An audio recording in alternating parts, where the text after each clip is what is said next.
Are you frustrated by manufacturers who can't deliver? Today, we're going to teach you how to design systems that are not impacted by a single vendor's ability to deliver hardware.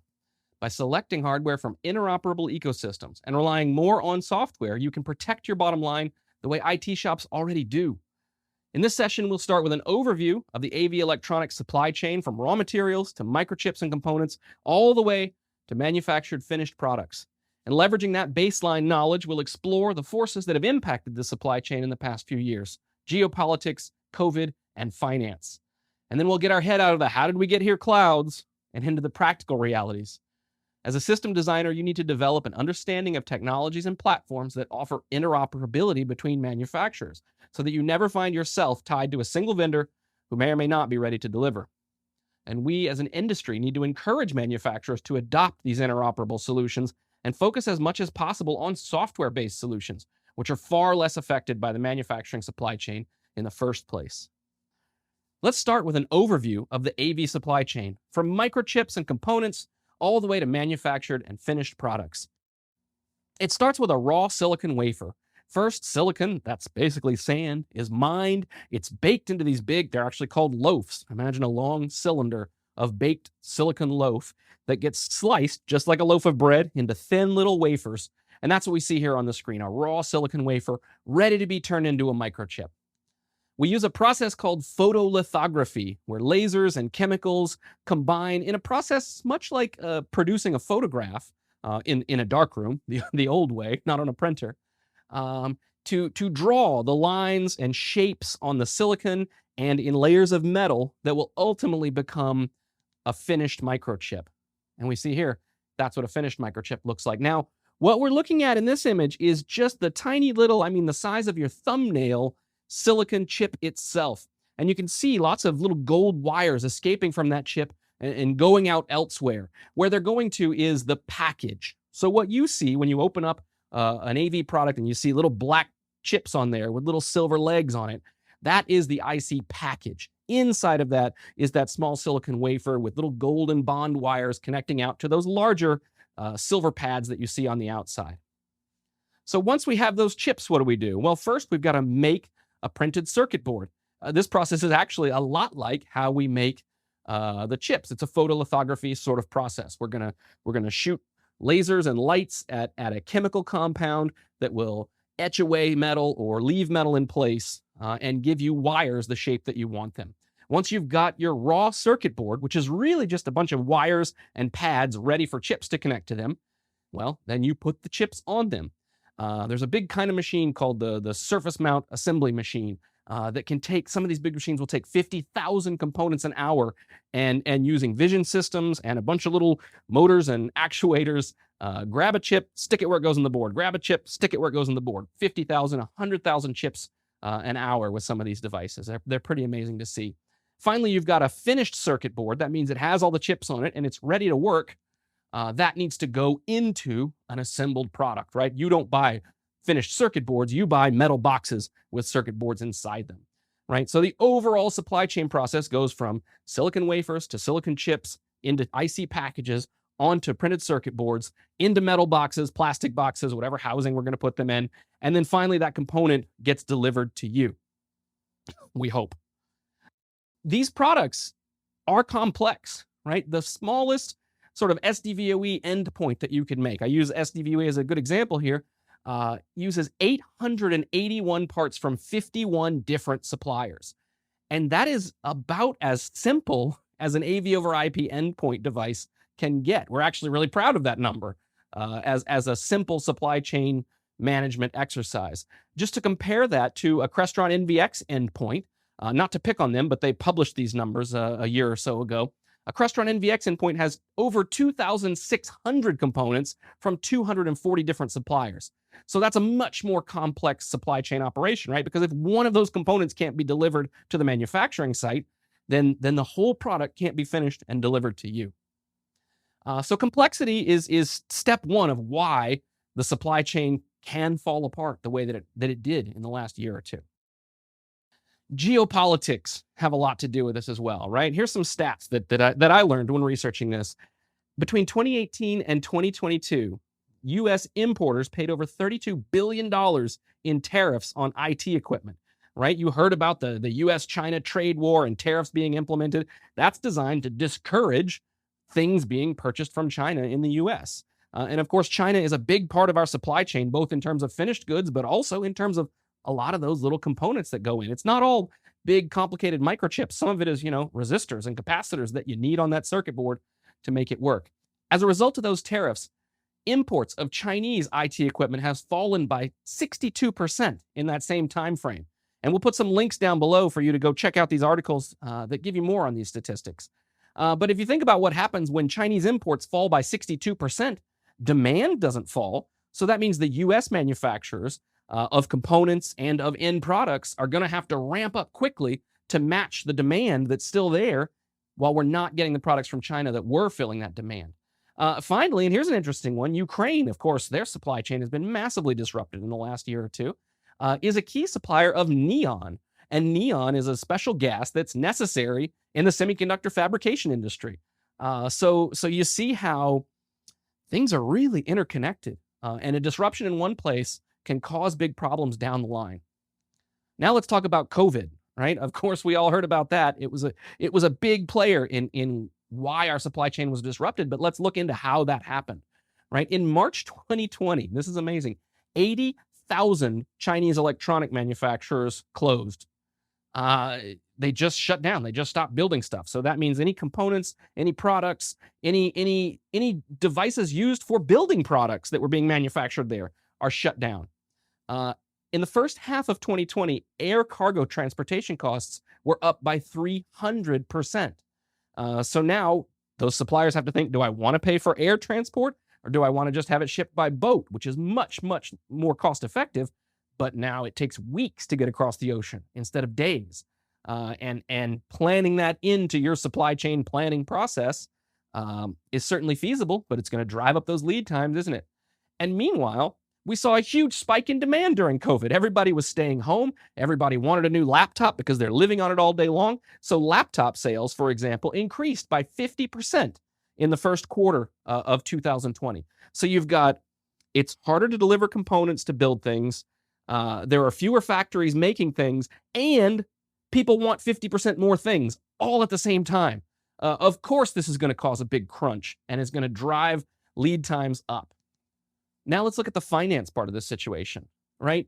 What happened is in early 2020, and I remember going through this line of thinking, maybe you do too, companies were worried, oh my gosh, there's a pandemic, it's going to cause a recession, we've got to pull back our spending. We've got to go lean on our supply chain. We don't want inventory. We want to cut back on what we're buying in terms of components. We want to cut back on what we're putting on the shelves for inventory, and be prepared to weather this economic storm. But instead, what happened is that demand spike that I just told you about. Everybody's staying home. They need new Wi-Fi. They need new laptops. They want new home office furniture, whatever it is. So while companies are cutting back in fear of a drop in demand, instead they got a spike in demand. And then that ultimately brings on inflation, which is now driving today's recession fears and reduced investment. So from a big picture perspective, these companies are trying to become more lean, which means they're more fragile, they're more susceptible to supply chain disruptions while they're being more cost effective.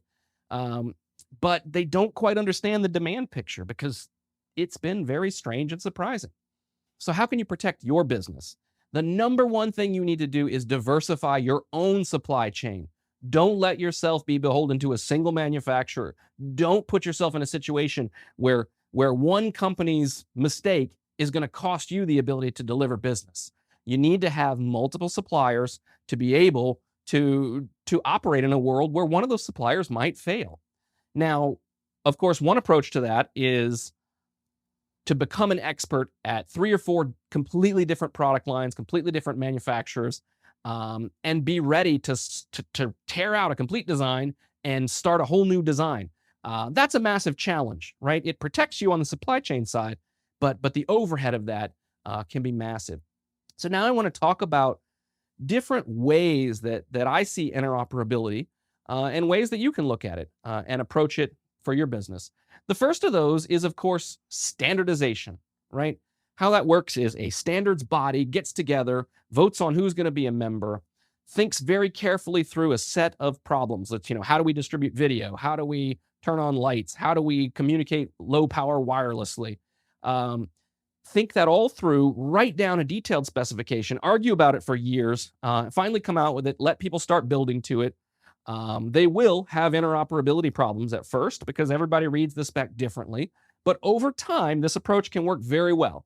And you see that in examples like HDMI, like AVB, the upcoming IPMX standard, and so on, have taken this approach. Remember the first 10 years of HDMI, and some of you might say HDMI is still not working well.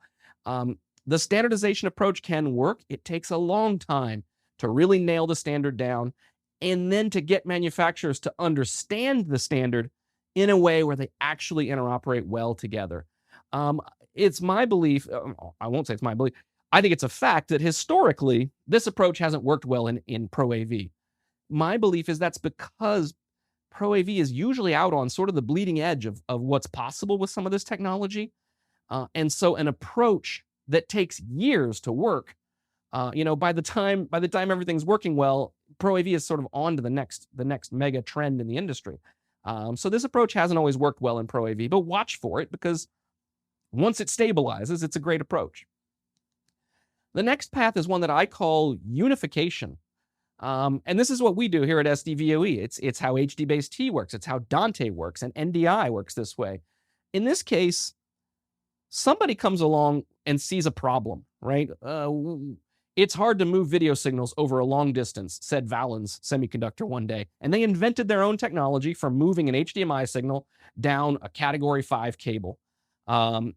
And then they built a thing called the HD-based T Alliance in order to drive it as sort of a de facto standard. Let's get everybody using it. So a single entity designed the solution and then made it sort of a de facto standard by popularizing it. This is the approach that has worked very well in Pro AV. This is what we do here at SDVoE, right? The Blue River chipset powers everything we do and solves the problem of how to move video over an Ethernet network. Dante is the standout example in this space, right? Audinate developed the technology Dante, and just everybody started using it. So in that way, it's become a standard. If you guys look at a report from the consultancy RH Consulting, they do a great report for the last, I think, 11 years now called the Networked Audio Products Report. And it's so simple, but it's really interesting. Every year they go out and count how many Dante products can I buy? How many AVB products can I buy? How many Ravenna products can I buy? And so on. And over time, they just track this data. If you look at the chart we're showing you here, this shows you the story of Dante taking over the industry. These other standards just didn't get traction. Dante did. So now there's over 2,500 products built on the Dante platform that all interoperate together. This is not a standards body standard. This is a unified standard because everyone uses it. Well, RH Consulting has also started counting video products as of 2022. And you see SDVoE and NDI, two video distribution technologies solving very different problems, right? One for broadcast and one for Pro AV. But you see this same idea of traction coming because people are using it. So we have over 370 products for SDVoE on the market today. The third interoperability path that I want to mention, and maybe it's the most special, and maybe I think in the long term it's how we need to solve this problem, even though we may not be there yet, is software. Now, software may or may not be interoperable with other software. That's not really the trick. The trick is that software can be made interoperable with any hardware, right? If what I'm interested in is running Microsoft Teams or running Zoom, I can do that on a Dell PC or an HP or a Toshiba, or who else makes PCs? I don't even know. A Microsoft Surface. I love my Surface. And that means now when it's time to buy products, when I need to deliver for my customer, I can just choose any off-the-shelf x86 PC. Of course, that supply chain could be disrupted, but it's much less likely that I can't get a PC than it is that I can't get this specific piece of AV hardware. And so in that way, I'm protected. And then I can run whatever software on it I want. And finally, what I want to leave you with is remember this message. protect yourself by diversifying, by looking for interoperable standards, but go out and talk to the manufacturers and tell them this is important to you, because it's challenging for a manufacturer to say, I want to build something that makes it easy for you to swap me out, right? They don't want you to swap them out. They want you to be locked in. And we can't fault them for that. They're just trying to do business just like we all are. It's better for an individual manufacturer if you're tied to their solution.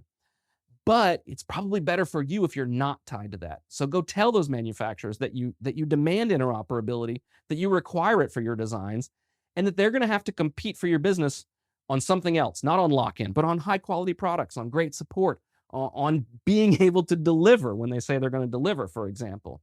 And in that way, with support from you, the designer, the integrator community, that's how we're going to drive the AV manufacturers to embrace this interoperable world that is really better for all of us.